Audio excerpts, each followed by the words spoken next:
हरीश रावत क्या कुछ कह रहे हैं, आपको दिखाते हैं। आइए, हेमकुंड साहब की यात्रा और हमने जो फैसिलिटीज़ जनरेट की हैं, अब वो स्थिति नहीं है जो आपदा के तत्काल बाद थी।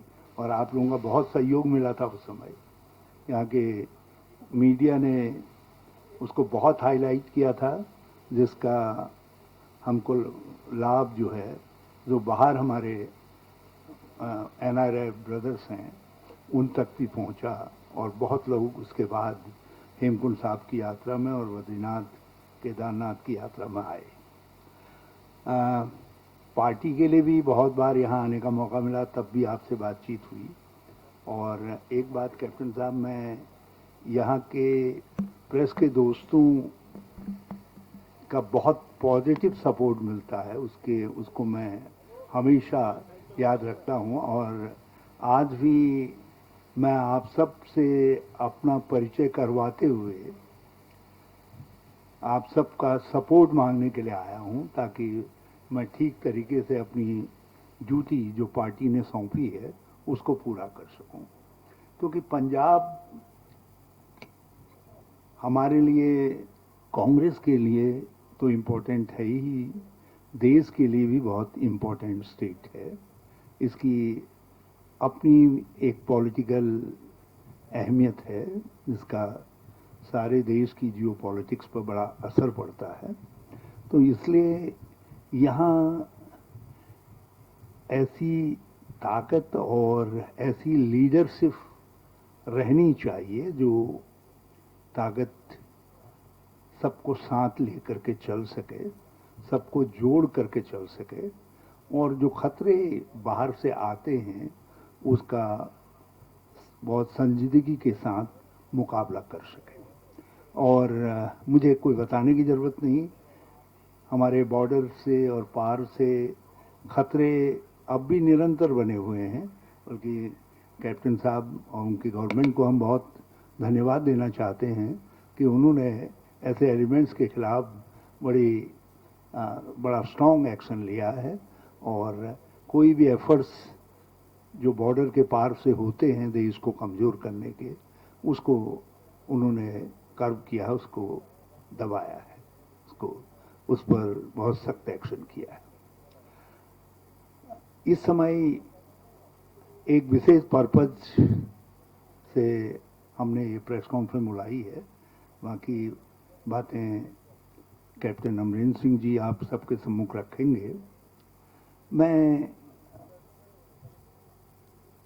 कांग्रेस की तरफ से कहना चाहता हूं कि जो तीनों विधेयक जो अब कानून बन चुके हैं राष्ट्रपति जी के दस्तखत के बाद, ये पूरी तरीके से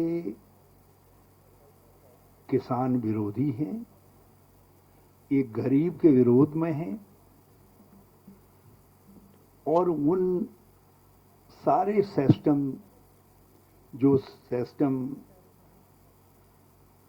हरित क्रांति के साथ और श्वेत क्रांति के साथ डेवलप हुए थे, जिससे किसानों को एक मिनिमम प्रोटेक्शन है, मिनिमम सपोर्ट कहिए, जिसको हम मिनिमम सपोर्ट प्राइस कहते हैं, वो मिला था।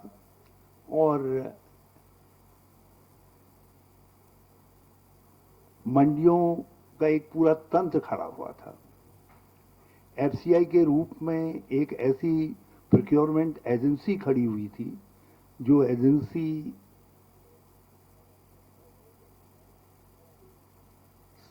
राज्य सरकारों की एजेंसीज और हमारी संस्थाओं के साथ मिल करके प्रोक्योरमेंट करती थी। और वो प्रोक्योरमेंट हमारे जो PGS सिस्टम है, जिसको हम सस्ते गल्ले की वितरण प्रणाली कहते हैं, उसको सपोर्ट करता था। तो ये जो तीनों बिल अब जो कानून बन चुके हैं, ये तीनों चीजों को इसको डिमोलिश करते हैं पूरी तरीके से। ये मिनिमम सपोर्ट प्राइस के मैकेनिज्म को डिमोलिश करते हैं, ये मंडी सिस्टम से लेकर के प्रोक्योरमेंट एजेंसीज के सिस्टम को डिमोलिश करते हैं, ये कानून डिमोलिश करते हैं हमारे पीडीएस सिस्टम को, जो फूड सिक्योरिटी का एक बेसिक स्टेप है, ये उसको नष्ट करते हैं, गरीब के पेट पर चोट मारते हैं। और इन कानूनों का एक ही इंटेंशन लगता है कि किसी तरीके से जो कॉरपोरेट हाउसेस हैं या जो बड़े बड़ी ऐसी ताकतें हैं जो इस समय रूलिंग पार्टी के पक्ष में दिखाई देती हैं, उनको इस क्षेत्र के अंदर जो फूड सिक्योरिटी का एरिया है उसको किसी तरीके से उनके हवाले कर दिया जाए। और उसमें एक स्टेप के तौर पर जो है ये कॉन्ट्रैक्ट फार्मिंग की बात भी की जा रही है। तो ये जो, और किसान ये सारे खेल को समझ रहे हैं, क्योंकि किसान ये देख रहे हैं कि इनमें यदि इनका इरादा ठीक होता और तो ये हमारे लिए कुछ प्रोटेक्शन रखते। इन्होंने तीनों कानूनों में कोई प्रोटेक्शन नहीं रखा है, बल्कि जमीन वाले मामले में तो किसान को जो है लिटिगेशन के हवाले छोड़ दिया है। यदि कल किसान के साथ कॉन्ट्रैक्ट में कोई गड़बड़ होती है तो किसान को पहले इतना सक्षम होना पड़ेगा कि वो उसके खिलाफ कोर्ट में न्याय पाने के लिए जा सके, न्याय को अवेल कर सके। कहाँ से गरीब किसान ये सब बातों को लाएगा? किसान से कह दिया जा रहा है कि तुम पैदा करो और तुम्हारे लिए हमने सारा जहां खोल दिया है। अब कितने लोग हैं, और सब जानते हैं इस बात को कि ये कहने की बातें हैं, लेकिन 85% से ज़्यादा किसान इस फैसिलिटी उसको अवेल करने की स्थिति में है ही नहीं। वो इकोनॉमिकली इतना स्ट्रांग है ही नहीं, उसके पास इस तरीके का मैकेनिज्म है ही नहीं कि वो अपने उत्पादित माल को लेकर के बाहर बेचना चाहे। और हम तो एक बात कहते हैं इनसे कि इतने ही बड़े आप किसानों के हिमायती थे तो बहुत सारे आइटम जो पीडीएस जो हमारे मिनिमम सपोर्ट प्राइस के मैकेनिज्म से बाहर हैं, जैसे हमारी सब्जियां आदि हैं, जैसे मिल्क प्रोड्यूस आदि हैं, आप इनमें क्यों नहीं जाते? जो पूंजी लाने वाले लोग हैं आपके मित्र, जिनको आप किसानों का कल्याणकारी बता रहे हैं, तो उनको ये क्यों नहीं कहते कि तुम यहाँ से स्टार्ट करो, यहाँ पूंजी इन्वेस्ट करने का काम करो, फूड प्रोसेसिंग इंडस्ट्री में पूंजी इन्वेस्ट करने का काम करो? तो ये एक सुनियोजित षड्यंत्र है। हमने मैं बल्कि एआईसीसी की तरफ से कैप्टन साहब को बहुत धन्यवाद देना चाहता हूं। ये देश के पहले लीडर थे और पहले चीफ मिनिस्टर थे जिन्होंने ऑर्डिनेंसेस को समझ करके इनके खेल को समझा और उस खेल को एक्सपोज किया। मैं जाखड़ साहब को भी बहुत धन्यवाद देना चाहता हूं, इन्होंने भी बहुत स्ट्रांग व्यू लिया कि क्या खतरे सामने की तरफ हैं करके। और इधर इस बीच में भी आपने गवर्नर के पास हमारे प्रदेश कांग्रेस कमेटी के लोगों ने जाकर के पहली बार ऑर्गेनाइज तरीके से किसी पॉलिटिकल पार्टी ने इस बात को राष्ट्रपति तक पहुंचाया कि साहब ये कानून बनने से रोका जाना चाहिए करके, और प्रधानमंत्री को आगाह किया कि इसको आप कानून का सेप मत दीजिए करके। तो ये पंजाब ने रास्ता दिखाया और अब पंजाब का किसान रास्ता दिखा रहा है। इसलिए हम कांग्रेस पार्टी पूरी तरीके से पूरे देश में सोनिया जी के नेतृत्व में, राहुल जी के नेतृत्व में हम किसानों के साथ खड़े हैं और उनके इंटरेस्ट को प्रोटेक्ट करने के लिए, जिस इंटरेस्ट को क्रश किया जा रहा है, जिसको किसानों के साथ एक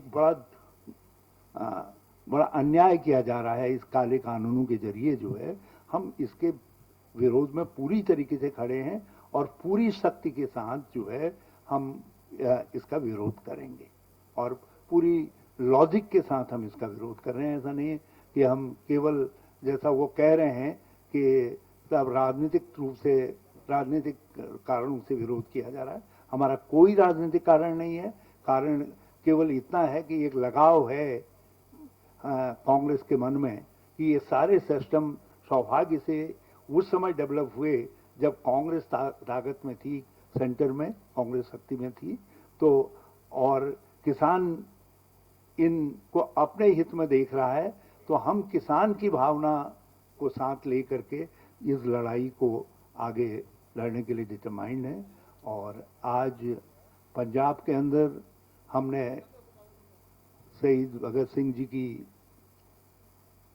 पुण्य जन्मभूमि में जाकर प्रणाम कर सारे हमारे विधायक गणों ने, मंत्री गणों ने, कांग्रेस की लीडरशिप ने अमरेंद्र सिंह जी के नेतृत्व में, सुनील जाखड़ जी के नेतृत्व में ये संकल्प लिया है कि हम पंजाब में भी किसानों के साथ मजबूती से खड़े होकर के इस आंदोलन को आगे बढ़ाएंगे और केंद्र सरकार को मजबूर करेंगे कि वो इस कानून को लागू न कर पाए, और उसके लिए जो भी पॉसिबल मैकेनिज्म हैं उन मैकेनिज्म को हम अपनाएंगे। हमने जाखड़ साहब से बातचीत करके, कैप्टन साहब से बातचीत करके ये तय किया है कि 2 तारीख से हम लोग एक बड़ा हस्ताक्षर अभियान भी चलाएंगे। सारे देश के अंदर हम अक्टूबर के महीने में 2 करोड़ से ज़्यादा किसानों के हस्ताक्षर लेकर के 14 नवंबर को, क्योंकि आधुनिक भारत के निर्माता जवाहरलाल नेहरू जी का जन्मदिन है, तो उस दिन हम महामहिम राष्ट्रपति को उन 2 करोड़ से ज़्यादा हस्ताक्षरों को, जो किसानों की भावना के प्रतिबिंब को प्रतिबिंबित करते होंगे, उनको प्रस्तुत करके हम फिर से अपने उस इरादे को कि ये कानून हम लागू नहीं होने देंगे, उनको दोहराएंगे और अपने संघर्ष के संकल्प को आगे दोहराएंगे। पंजाब के अंदर जाखड़ साहब ने बताया है कि उन्होंने कैप्टन साहब से परामर्श करके ये तय किया है कि हम लोगों को भी पूरी जानकारी, क्योंकि यहाँ कुछ ताकतें ऐसी हैं जो ताकतें कल तक तो उनके साथ खूब चटनी अचार के जायके ले रहे थे और सत्ता के जायके ले रहे थे, और जब देखा कि पंजाब का किसान सड़कों पर उतर आया है, विरोध में उतर आया है, तो फिर पहले इस्तीफा देने का नाटक किया। फिर इस इंतजार में रहे कि शायद मोदी जी कोई ऐसा रास्ता निकाल दें कि जिससे किसानों से कह सकें नहीं भैया, अब मोदी जी ने कुछ प्रोटेक्शन आपको दे दिया है। जब वो प्रोटेक्शन भी नहीं मिल पाया तो फिर उनके पास कोई रास्ता नहीं रह गया शर्म में कि हाँ अपने को जो है एनडीए से बाहर निकालने का। ये अलग बात है कि एनडीए तो इरेलीवेंट हो ही चुका है, मगर उसके साथ साथ जिस तरीके से शिरोमणि अकाली दल की लीडरशिप ने और उनकी मंत्रिमंडल में जो प्रतिनिधि थी, उन्होंने लगातार तीनों अध्यादेशों का समर्थन किया। हमारे पास ऐसे वीडियोस हैं, हम आपको भेजेंगे, जिनमें हरसिमरत कौर जी जो है। यहाँ रुकते हैं एक छोटे